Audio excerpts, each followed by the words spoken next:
예, 지수는 뭐 쭉쭉 올라가줬으면 좋겠지만 위로는 좀 제한적이다. 종목 공략이 유효하다는 시각 아닙니까? 그런 점에서 이제 특별히 또 중소형주를 중심으로 해서 주목해 볼 만한 기업들 오늘 발굴하는 시간 갖겠습니다. 현대차증권 유성만 연구위원 오셨습니다. 어서 오십시오. 안녕하십니까? 네, 우리 유성만이 오실 때마다 제가 이제 보고 싶었다는 얘기를 합니다. 예, 그 말은 종목에 대한 궁금증들이 또 많고 그래서인데요. 일단은 시장 방향성부터 좀 논해 주시죠. 그래야 이제 종목 얘기를 좀 할 수 있지 않겠습니까? 네. 그래서 일단 코스닥이 일단 어느덧 650선까지 다가왔습니다. 네. 그래서 뭐 한때는 뭐 600선 깨지면서 이거 이제 올해는 흔히 속된 말로 뭐 주식을 접어야 되는 거 아니냐 이런 분도 많았었는데 또 하다 보니까 650선이 왔는데 그래서 가장 많이 받는 질문이 이제 추가적으로 더 코스닥 지수가 올라갈 수 있냐 이런 질문을 많이 받는데 일단 600선 후반 한 700선까지는 그렇게 어렵지 않게 또 상승할 룸이 있지 않나 일단 이렇게 보고 있습니다. 네. 그러니까 이제 그 좀 시장에서는 일단 좀 그동안 우리나라 한국 증시가 유난히 좀 글로벌 증시 대비 특히 코스닥이 많이 하락을 했고 이미 나올 만한 악재가 모두 다 나온 상황이기 때문에 앞으로 좀 이렇게 회복 차원에서 반등 차원에서도 일단 700선 언저리까지는 어렵지 않게 올라갈 수 있지 않나 이렇게 보고 있습니다. 연초에도 올해는 코스닥이 강했고요. 이후에 예. 이제 뭐 시장이 다 약했습니다만 특별히 약했는데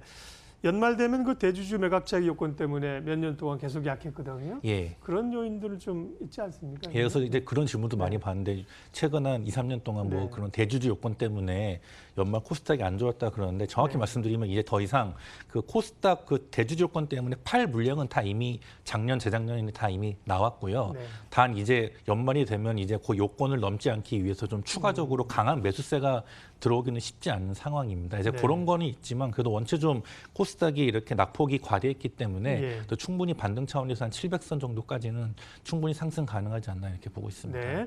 특별히 코스닥을 중심으로 해서 아무래도 이제 중소형주가 코스닥에 많이 있기 때문에 코스닥 시장 전망부터 했고요.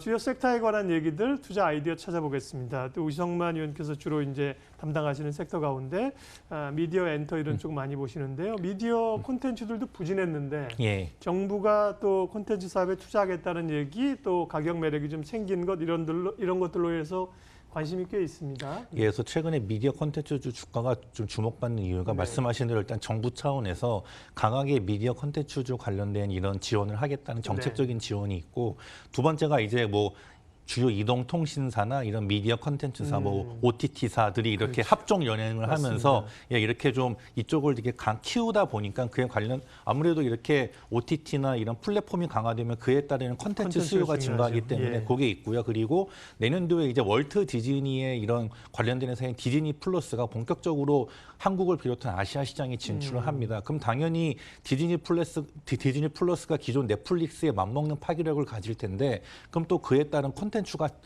추가적으로 필요하거든요. 그러다 보니까 이제 이러한 차원에서 외국 콘텐츠가 있겠지만 한국 콘텐츠도 필요하겠죠. 예, 맞습니다. 뭐 이제 가장 대표적인 게 예를 들면 뭐 넷플릭스의 뭐 우리나라의 그런 한국형 좀비나 모 회사의 뭐 이런 그런 드라마 콘텐츠가 상당히 큰 히트를 쳤지 않습니까? 그런 측면에서도 이제 글로벌 차원에서도 아시아 시장의 미디어 콘텐츠의 중심은 한국이기 때문에 특히나 이제 글로벌 OTT사들이 한국 콘텐츠에 대한 수요가 상당히 높습니다. 네, 그 부분에서 그러면 몇 가지 종목들이 있는데요. 예. 뭐 CJ ENM이나 스튜디오 드래곤, 몇 가지 있잖아요. 탑픽 종목은 어떤 것입니까? 일단 IHQ를 제가 말씀드리고 싶은데요. 아까 말씀드렸다시피 월트 디즈니가 이제 그 디즈니 플러스가 내년부터 우리나라에 비롯한 아시아에 진출하고 했는데 IHQ의 지분의 5%를 AN이라는 데가 가지고 있습니다. 이 AN이가 월트 디즈니가 지분을 50%를 가지고 있어요. 그래서 최근에 IHQ 주가가 좀 최근에 급락을 했다가 다시 이제 어느 정도 회복하는 모습 보이고 있는데 아무래도 월트 디즈니 플러스가 한국을 비롯한 아시아 시장에 진출하면 지분을 보유한 IHQ에 관련된 수혜가 제일 크지 않겠나 이렇게 보고 있습니다. 이쪽도 그럼 드라마 제작을 많이 하는 데인가요? IHQ? 예, 맞습니다. 그러니까 IHQ가 과거에 사이더스였습니다. 그래서 이제 예전부터 뭐 그 드라마 그리고 예능 프로그램을 다 제작했고 또 중국에서의 경험도 있기 때문에 또 향후 중국 시장이 뚫릴 경우에도 수혜가 있어서 좀 여러 측면에서도 좋게 보고 있습니다. 엔터주도 얘기하겠습니다. YG 사태 때문에 엔터주도는 정말 혹독한 시간을 지금 보내고 있고요. 최근에는 뭐 좀 과했다는 얘기인지 꽤 좀 반등도 합니다. 엔터주는. 그래서 이제 엔터주는 분명히 바닥을 잡았습니다. 지난주에 이제 YG 엔터 양현석 전 대표도 이제 불기소 처분이 네. 그렇게 나왔고 그리고 SM엔터도 이제 다시 좀 중장기적으로는 분명 그 주주 환원 정책에 대한 보답을 할 거고 그리고 또 한일 관계가 악화돼서 또 우려됐던 게 과거 이제 이명박 정권 때 그 네. 독도 사태처럼 또 일본 내에서 우리나라 K-팝 활동 가수들의 활동이 제약되는 거 아니냐 우려가 있었는데 생각보다 일본에서는 좀 한일 관계 악화에 따른 이런 부정적 영향이 적기 때문에 일본도 이제 기성층이랑 젊은이들 팬층이랑은 또 좀 다른 것 같아요. 정치적으로 반응하지는 옛날 같지 않은 것 예, 맞습니다. 이유가 뭐냐면요. 네. 기성층들은 흔히 말한 뭐 NHK, 우리 치면 KBS 예. 같은 그런 지상파를 많이 보는데 네. 이 젊은 세대들은 텔레비보다는 기존의 텔레비나 신문보다도 유튜브 네. 이런 걸 보기 때문에 그런 좀 정치적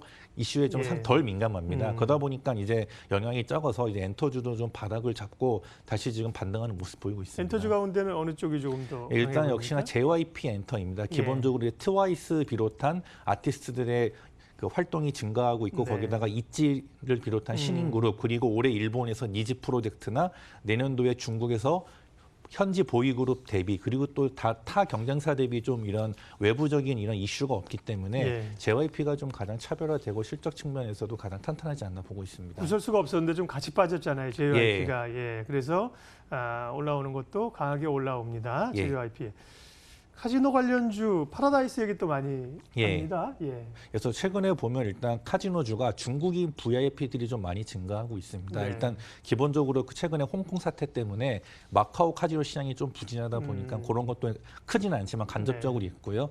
또 이제 말씀드렸다시피 그 영종도 파라다이스 시티가 완전하게 이제 시설을 갖추고 오픈하면서 중국인 일반인 매스 고객들도 이제 돌아오고 있고 특히 사드 이후로 중국인들도 어느 정도 개인 그 개별 관광객 위주로 회복이 됐기 때문에 네. 일단 그런 게 있다고 할 수 있습니다. 그리고 최근 우리나라 가장 큰 트렌드 중에 하나가 호캉스지 않습니까? 네. 그러니까 주말에 가까운 뭐 일본이나 홍콩보다도 좋은 호텔 가지 않는데 최근 영종도 파라다이스 호텔이 매우 시설이 좋으면서 네. 입소문이 나면서 최근 네. 투숙률이 아주 높습니다. 프로모션도 좀 할 거고 초반이니까. 예, 맞습니다. 예, 그런 측면에서 일단 올해 3분기에는 파라다이스의 실적이 아주 호실적이 기대되기 때문에 네. 좀 일단 좀 외국인 카지노가 특히 좀 좋고 그 중에서도 파라다이스가 제일 좋지 않나 이렇게 보고 있습니다. 예, 미디어 엔터 콘텐츠 관련된 얘기들 종목 발굴하고 있습니다. 여행주 얘기도 좀 해야 되는데요. 여행주는 뭐 아직 그 일본 여파에서 벗어나지 못하고 있는 상황이기 때문에 지금 말씀하신 다른 섹터보다는 사실은 관심거리 조금 낮습니다. 예, 맞습니다. 일단 여행주는 올 연말까지는 회복이 쉽지 않습니다. 네. 이유는 역시나 일본 노선이 너무나 이게 지금 침체가 깊기 때문에 네. 그래서 제 개인적인 그 추측으로는 내년도 4월 우리나라 그 총선이 지나고 일본도 내년도에 이제 8월 달에 올림픽이 다가오지 예, 않지 않습니까? 이제 그 이벤트 사이 정도가 좀 돼야지 이제 비로소 좀 그러니까 내년 한 2분기 중반 정도 지나야지 비로소 좀 이제 한일 관계 좀 개선도 네. 일어나고 좀 그때 좀 돼야 다시 이제 일본 노선도 회복돼서 여행주가 조금 회복을 하지 않을까 이렇게 보고 있습니다. 여행주도 조금 반등은 나오긴 합니다만, 예, 아직까지는. 좀 정리를 해보면요, 이제 종목이 궁금하시니까 미디어 컨텐츠 가운데는 이제 IHQ를 드셨고요. 예. 그다음에 이제 엔터주는 JYP, 예. 그다음에 카지노주 가운데서는 이제 파라다이스. 예, 맞습니다. 여행주는 이제 여팡이 아직까지 부진하기 때문에 종목을 굳이 언급은 안 하셨어요. 예. 예, 조금 더 두고 봐야 된다는 얘기고요. 그밖에 또 스몰캡 가운데 얘기해 주실 만한 유망주 어떤 게 있습니까? 아, 예. 스몰캡 중에서는 삼양식품을 좀 보셨으면 합니다. 네. 흔히 말하는 그 삼양라면 있지 않습니까? 라면에서. 라면인데 그 가장 히트되는 게 불닭볶음면 그래서 네. 예, 근데 최근에요. 7월, 8월, 9월 9월 달 우리나라 그 삼양식품 라면 해외 수출액이 네. 17, 18년도 대비 급등하고 있습니다. 그 이유는 불닭볶음면을 비롯한 그런 그 불닭볶음 시리즈가 아주 판매가 늘어나고 있고요. 그리고 올해 초에 판매를 시작한 불닭 소스 이것 또한 이제 판매가 늘어나면서 여기가 고정비는 어느 정도 제한되어 있는데 매출이 늘어나다 보니까 영업 레버리지 효과가 일단 일어나고 있습니다. 그래서 앞으로 10월 달에도 수출량이 더욱더 증가할 것으로 일단 기대되기 때문에 이건 이제 중국에서도 온오프 유통망 확대 그리고 동남아에서도 작년엔 베트남, 올해는 인도네시아, 말레이시아 그리고 앞으로 태국 이렇게 유통망이 증가 증가하고 있고 또 북미와 유럽향 수출로 증가하고 있어서요. 올해 삼양식품이 매출 증가 및 또 영업 레버리지 효과도 수익성도 증가하는 아주 좀 호실적으로 기록할 것으로 보입니다. 가격대는 지금 어느 정도인데요? 삼양식품은? 예, 지금 보면 78,300원인데 네. 앞으로 추가적으로 더 업사이드가 충분히 있지 않나 이렇게 보고 있습니다. 라면 시장은 사실 국내에서는 이제 가정 간편식이나 이런 상대적인 게 많아졌기 예. 때문에 좀 제한적인 얘기를 많이 하는데요. 예. 그러니까 농심이나 다른 뭐 라면 시장의 전반적인 호황이라기보다는 삼양식품은 이제 수출, 그다음에 예. 그 불닭볶음면의 맞습니다. momentum이라는 거죠. 예, 그 흔히 말하는 푸드도 K푸드 그래서 예. 이런 중국이나 동남아권에서 인기도 많고 또 네네. 최근에 이렇게 한류가 글로벌화되면서 미주나 유럽에서도 이런 그 한국 음식에 대한 수요가 많았는데 특히나 불닭볶음면이 아무래도 외국인 입장에서는 좀 뭔가 차별성 있는 이전에도 이거 SNS에서 먹고 막 굉장히 매운 모습들 막 그 예. 영상 돌고 한 번 바람이 불었었는데. 예, 맞습니다. 예. 근데 과거에는 SNS 위주의 마케팅이었다면 네네. 이제는 이게 하나의 트렌드가 돼서요. 그러다 보니까 이게 그 관련된 수출 실적이 이제는 숫자로 나오지 않나 이렇게 보고 네. 있습니다. 주요 이제 담당하시는 섹터들의 흐름을 쭉 봤고요.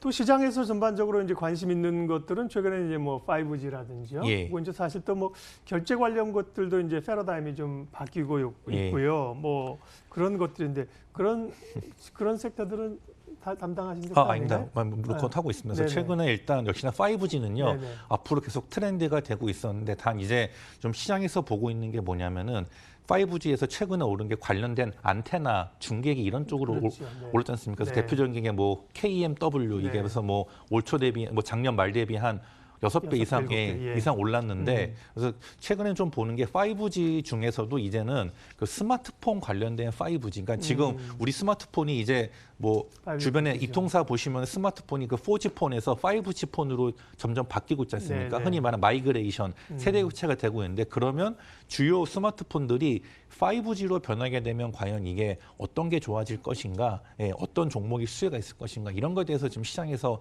관심이 상당히 많습니다. 네. 그동안은 말씀하신 것처럼 기지국이나 뭐 이런 설비였었거든요. 뭐 예. KMW나 뭐 다 이런 류였었는데 예. 그러면 지금 말씀하신 스마트폰의 어떤 부품이나 이런 것들로 5G 들어가는 그런 기업들은 어디예요? 예. 그러니까 뭐 예를 들면은 에스폴리텍이라는 종목이 있습니다. 예, 그게 예. 뭐냐면요. 우리가 그 스마트폰 보면 케이스가 있지 않습니까? 네. 현재 우리 스마트폰 케이스가 유리 케이스 글라스로 되어 있지 않습니까? 네, 네. 근데 이게 그 4G에서 5G가 되면 이 5G 주파수가 완벽하게 통과를 못 합니다. 그래서 이거 표면을 얘기하시는 거죠? 예, 맞습니다. 액정, 예, 액정. 케이스. 네, 네. 아니, 그 뒤에 있는 케이스요. 아, 뒤에 케이스요? 예, 케이스. 네. 예. 근데 이 케이스를 이제 5G 주파수가 통과하게 하려면 이제 특정 이렇게 조합된 이런 그 플라스틱과 글라스를 기존에 합친 그렇군요. 이런 새로운 게 네. 필요한데 요걸 이제 관련 생산하는 데가 에스폴리텍이라는 곳입니다. 그래서 이제 지금은 아직 5G 폰이 이제 우리나라에서 처음으로 시작해서 이제 일부 품종만 있지만 점점 이게 5G 폰이 확대될수록 이 종목의 수혜가 가지 않을까 이렇게 보고 있습니다. 예, 알겠습니다. 궁금한 게 이제 많아서 여쭤봤습니다. 예, 스몰캡 유망주 현대차증권 유성만 연구위원과 말씀 나눴습니다. 고맙습니다. 예, 고맙습니다. 예, 출발 마켓은 마치겠습니다. 조금 전에 이 아프리카 돼지열병 관련해서 들어온 거는 뭐 확진됐다는 얘기는 아니죠. 계속해서 이제 뭐 의심 신고 이런 것들의 내용이 지금 들어오고 있고요. 태풍이 지나간 이후에 뭐 경계를 강화한다는 이 정도 내용으로 소식이 들어옵니다. 추가적인 내용이 있으면 계속 속보로 전달을 해드리죠. 예, 오늘도 함께해 주셔서 고맙습니다.